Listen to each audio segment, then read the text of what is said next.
সরকার প্রধান হিসেবে ওনার তো এই এখতিয়ার নেই, সাংবিধানিকভাবে আইনিভাবে নেই যে উনি কারচুপি করবেন কি করবেন না। ওনার এই কথাটাই এখতিয়ার বহির্ভূত। নির্বাচন পরিচালনা করবে নির্বাচন কমিশন। নির্বাচন কমিশন একটি স্বাধীন সাংবিধানিক প্রতিষ্ঠান। যখন এটা নির্বাচন পরিচালনা করবেন তখন তিনিও কার্যত সরকার প্রধান নন। হ্যাঁ, কার্যত তখন সরকারের পুরো আপনার এক্সিকিউটিভ পাওয়ার চলে যায় নির্বাচন কমিশনের হাতে। তো এই মন্তব্যের মাধ্যমে, মন্তব্য শুধুমাত্র এখন না, ভবিষ্যতে যদি কেউ করতে চায়, যেটা যে সরকার প্রধানের হাতেই সব কিছু, তো এই জায়গাটা আমাদের প্রশ্ন করতে হবে। এটা শুধুমাত্র শেখ হাসিনা বলে নয়, ধরেন সরকার প্রধানের আসলে নির্বাচন নিয়ে কোনো ভাবনা থাকারই কথা না। নির্বাচন সাংবিধানিক প্রতিষ্ঠান, নির্বাচন কমিশন আমাদের সংবিধান অনুযায়ী, নির্বাচনের আইন অনুযায়ী যে রিপ্রেজেন্টেটিভ অধ্যাদেশ আছে সেটা অনুযায়ী নির্বাচন পরিচালনা করবে। আমরা যে শেখ হাসিনা যে বারবার বলেছে যে তিনি কারচুপি করবেন না, তিনি একেবারেই স্বচ্ছ নির্বাচন করেছেন বা করবেন, এই জায়গাটা কিভাবে আপনারা বিশ্লেষণ করবেন এই প্রজন্মে যারা আপনারা রাজনীতি করছেন? আমার যেটা মনে হয়, হুমায়ুন ভাই যেটা বললেন যে তিনি জীবনে 3টা সত্য বলেছেন, তো আমার মনে হয় শেখ হাসিনা যে গন কেস। আমরা আসলে শেখ হাসিনা কি করেছেন এই পুঙ্খানুপুঙ্খ বিশ্লেষণের মধ্যে তরুণ প্রজন্ম যেতে চায় না। আপনি তরুণ প্রজন্মের সাথে কথা বলে দেখবেন, তারা কিন্তু শেখ হাসিনা প্রশ্নে তারা নীরব। তারা এই ব্যাপারে কোনো সময় ক্ষেপণ করতে চায় না। তারা এইটা নিয়ে মৌনতা তো এক প্রকার সম্মতির লক্ষণ। তার মানে কি শেখ হাসিনাকে শি ইজ গন, এটাই সম্মতি, যে we have no time to discuss about her. দেখেন আপনার তরুণদের সাথে কথা বলে দেখেন, তারা সব ফিউচারিস্টিক কথা বলছে। তরুণরা এরকম বিমুখ হলেন কেন? এত ঐতিহাসিক একটি রাজনৈতিক দল, ইতিহাসের সাথে বাঁকে বাঁকে তাদের নাম জড়িত এবং বাংলাদেশের সবচেয়ে পুরনো রাজনৈতিক দল, কেন আপনারা তরুণ প্রজন্ম তার থেকে মুখ ফিরিয়ে নিলেন? প্রথমত আপনার গত 2008 সালের যে নির্বাচনের পর আমরা দেখি যে 9 সালের ফেব্রুয়ারিতে প্রথম দেশে একটি গণহত্যা সংঘটিত হয়। বাংলাদেশের স্বাধীনতা সার্বভৌমত্বের প্রতীক বাংলাদেশ সেনাবাহিনীর 57 জন অফিসার, যারা এই 1/11-এর সময় থেকে শুরু করে রাষ্ট্রের স্টেবিলিটি রক্ষার কাজে যুক্ত ছিলেন, তাদেরকে আপনার বিডিআর বিদ্রোহের নামে হত্যা করা হয়। সেখানে কিন্তু আপনি এই যে অফিসারদের স্ত্রী ছিল অনেক তরুণী, অফিসারদের বাচ্চা কাচ্চারা অনেকে ছিল, শিশু ছিল, তারা ছিল তরুণ। আপনি যদি তরুণদের কথা বলেন, প্রথম আঘাতটা কিন্তু সেনা অফিসারদের হত্যার মাধ্যমে তরুণদেরকে আঘাতটা করা হয়। তরুণদের আঘাত করে আপনি চিন্তা করেন, দেখেন কারো সহপাঠী। হ্যাঁ, আমি তখন এই বিষয়টা আমার মনে পড়ে, আমি টিউশনি করাতাম, একজন আপনার মেজর সাহেবের মেয়ে ছিল আমার স্টুডেন্ট। তো ওই সময়টা আমরা দেখেছি যে ইভেন আপনারা জানেন যে ওই যে গান গেয়েছিলেন হায়দার আলী, তো উনিও কিন্তু সাবেক সেনাবাহিনীর একজন কর্মকর্তা ছিলেন এবং ওনার বন্ধু বান্ধব। তখন আমরা দেখেছি পুরো আপনার কাফরুল এরিয়ায় সেনাবাহিনীর আপনার যে পরিবার আছে, তাদের স্বজন আছে, সেখান থেকে ছড়িয়ে পড়েছে একটা মানে ট্র্যাজিক একটা সিচুয়েশন ছড়িয়ে পড়েছে। সেনাবাহিনী নিয়ন্ত্রিত স্কুলগুলোতে, তাদের নিয়ন্ত্রিত শিক্ষা প্রতিষ্ঠানগুলোতে, সব জায়গায় একটা বেদনার সুর ছিল। ইঙ্গিতটা কার দিকে ছিল? যে এখানে শেখ হাসিনা থাকা অবস্থায় আপনার দেখেন সেনাপ্রধানকে নিয়ে, তারপর সেনাবাহিনী যখন আপনার অপারেশন চালাবে তাদেরকে বাধা দিচ্ছিলেন, র্যাবকে বাধা দিচ্ছিলেন। মানে এইটা তো একটা পরিকল্পিত হত্যাকাণ্ড, যারা বিশেষ করে পরিবারের সদস্যগণ, তাদের বন্ধুবান্ধব, আত্মীয়স্বজন, সবার কাছে এটা স্পষ্ট ছিল। হয়তোবা আপনার গ্রেটার পরিসরে জাতির সামনে কোনো প্রমাণ ছিল না যেটা হত্যাকাণ্ড, প্রমাণ থাকলেও বলবার সাহস ছিল না বা সুযোগ ছিল না। তারপর যদি দেখেন, এরপরে আমরা 2012 সালের দিকে দেখি যে আপনার একদল ব্লগার, তারা আপনার যখন বাংলাদেশে বৈচারিক হত্যাকাণ্ড চলছে, তখন সেটার সপক্ষে রাস্তা দখল করে ইসলাম বিদ্বেষ সেখানে জারি শুরু করে। আমি এটি ছিল কোন রাষ্ট্রীয় প্রতিষ্ঠায় সবচেয়ে বড় মব, এবং যেটাকে মানুষকে হত্যা করতে হবে যথাযথভাবে বলেছিলেন যে শাহবাগে ফেসিবাদের পদধ্বনি।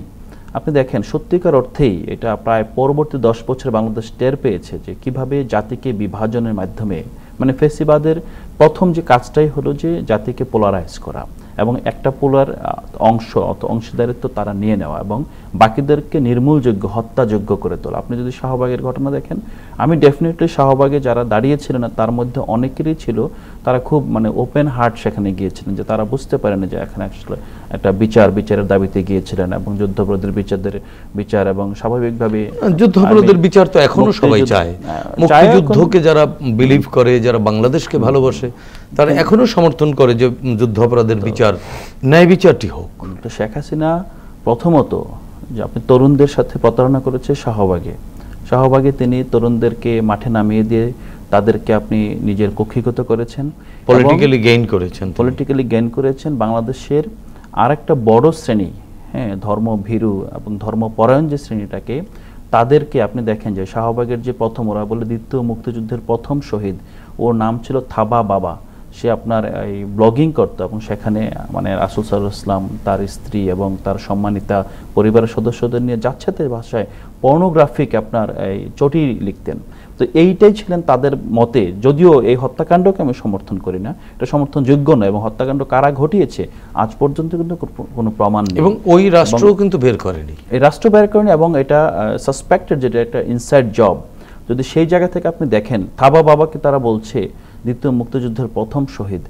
ইসলামিস্টরা অথবা আমরা যখন হেফাজত বের হয়ে আসছেন, হেফাজত তো শুধু শুধু বের হয়ে আসেন, হেফাজতের সামনে যখন দেখলো যে এখানে এই ধরনের ব্যক্তিবর্গ, ইভেন অমির রহমান পিয়াল এখনও জীবিত আছেন, এখনও আপনার ব্লগিং করছেন, আপনি আওয়ামী লীগের পক্ষে ন্যারেটিভ উৎপাদন করছেন, আপনি এখনও দেখেন তাদের যে অ্যাটিটিউড, তারা তো রাজনীতিবিদ না, কিন্তু তারা যে এত ঘৃণাজীবী, যে ঘৃণার চর্চা কাদের উপরে, আপনি আবারও দেখেন যে মূলত শাহবাগে অবস্থানকারী তরুণ এবং বেশিরভাগ যারা সাপ্লাই অবস্থান নিয়েছিলেন তাদের বেশিরভাগ তরুণ, হয়তোবা তাদের নেতৃস্থানীয়, তাদের কিনা যারা শিশু কিশোরও ছিল, শিশু কিশোর তরুণের অংশ। তো তরুণ বলতে তো আমরা যে অ্যাডাল্টের বাইরের পুরো অংশটাকে বলছি। তারপর দেখেন যখন ভ্যাট বিরোধী আন্দোলনে প্রাইভেট বিশ্ববিদ্যালয়ের শিক্ষার্থীরা রাস্তা নেমে এসেছে, সেখানে হেলমেট বাহিনীকে তাদেরকে হামলা করেছে। তারপর যখন আপনার এই যে রমিজউদ্দিন ক্যান্টনমেন্ট স্কুল অ্যান্ড কলেজের দুজন শিক্ষার্থী ফুটপাতে দাঁড়িয়ে আছে, তাদের উপরে একটা বাস উঠিয়ে দেয়, সিম্পলি উঠিয়ে দেয়, তখন সারা দেশের শিক্ষার্থীরা ফুঁসে ওঠে। শিক্ষার্থীদের একটা ন্যায্য আন্দোলন, কোনো সরকার পতনের আন্দোলন না, কোনো রাজনৈতিক আন্দোলন না, নিরাপদ সড়কের মাধ্যমে নিরাপদ মৃত্যু নিশ্চয়তা চেয়েছে।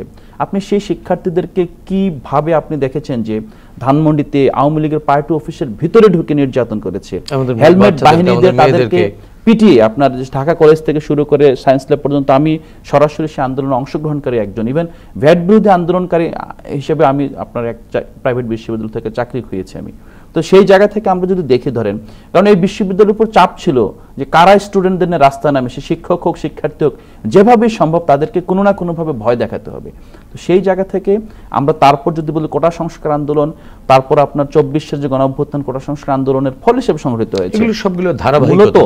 শেখ হাসিনা যেই ভুলটা করেছে, আমি সবসময় বলি যে শেখ হাসিনা হলো যে আপনি ফেরাউনের সাথে তুলনা করা যায় কিভাবে। আপনি বললেন শেখ হাসিনা ভুল করেছে, আসলে কি শেখ হাসিনা ভুল করেছে না তিনি সিদ্ধান্ত নিয়ে করেছিলেন? না, শেখ হাসিনা তো মানে আমি যার জীবনটাই ভুল, তার আসলে সিদ্ধান্ত আলাদা করে ভুল আমি বলবো না। ভুলটা হলো যে তিনি কিন্তু একটা কাজ করেছেন, সেটা হলো যে আমি যেটা ফেরাউনের প্রসঙ্গ নিয়ে আসলাম, ফেরাউন আপনার তার কাছে গায়েবী বার্তা ছিল যে এই আপনার এই থেকে দাসপল্লী থেকে আপনার একজন উঠে এসে তার সাম্রাজ্য ধ্বংস করে দিবে, যে আমি রাসূল মানে নবী মুসার কথা বলছি।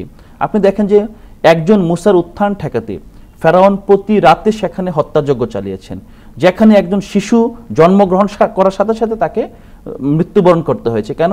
সে দেখেছে এই শিশু থেকে, কোনো না কোনো শিশু থেকে তার এখানে পতন আসবে। বাংলাদেশেও কিন্তু শেখ হাসিনা দেখেছেন যে সব বুড়োদেরকে তিনি ক্যাপচার করেছেন, বিরোধী দলের সদস্যদেরকে বিভিন্নভাবে এক এক ব্লককে এক একভাবে তিনি ক্যাপচার করেছেন। শুধুমাত্র ওনার ভয় ছিল একটাই, যে এই যে তরুণরা আছে, কোনো একদিন হয়তো তরুণদের হাতেই আমার পতন হতে পারে। এজন্য যতবার তরুণরা যে কোনোভাবে রাস্তা নেমে এসেছে, এই তরুণরা এমনও হয়েছে আপনার আওয়ামী লীগের নেতাকর্মী তাদের সন্তানরা যখন রাস্তা নেমে এসেছে তিনি কিন্তু বরদাস্ত করেন না। সেই জন্য আমি যেটা বলছেন যে তরুণদের ব্যাপারটা, তরুণরা শেখ হাসিনাকে লাল কার্ড দিয়ে দিয়েছে সে 2009 সাল থেকেই। এটা চূড়ান্ত পরিণত হলো 2024 সাল।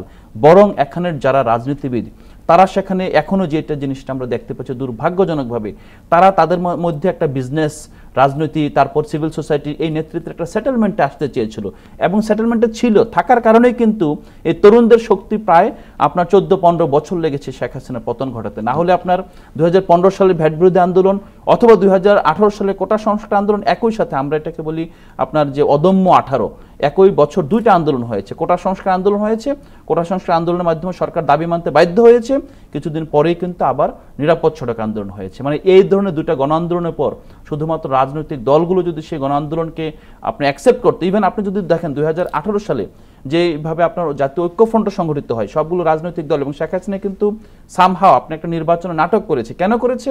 2014 সালের মধ্যে কেন সে রিপিট করে নাই? কারণ 2018 সালে তিনি দেখেছিলেন যে বাংলাদেশের তরুণরা ফুসে উঠেছে। যদি ওই সময় 14 সালের মতো একতরফা নির্বাচনের দাবি অথবা নির্বাচনের আয়োজন তিনি করতেন, তিনি কিন্তু সেই গেমে পরাস্ত হয়ে যেতেন। কিন্তু তিনি গেমটাকে ডিফারেন্টভাবে সাজিয়েছেন এবং প্রতারণা উনি কাদের সাথে করেছেন? তরুণদের সাথে কিন্তু করতে পারেন না। উনি রাজনীতিবিদদেরকে সামহাও টোপ দিয়ে দিয়ে দিয়ে নির্বাচনের রাত পর্যন্ত নিয়ে যেতে পেরেছেন।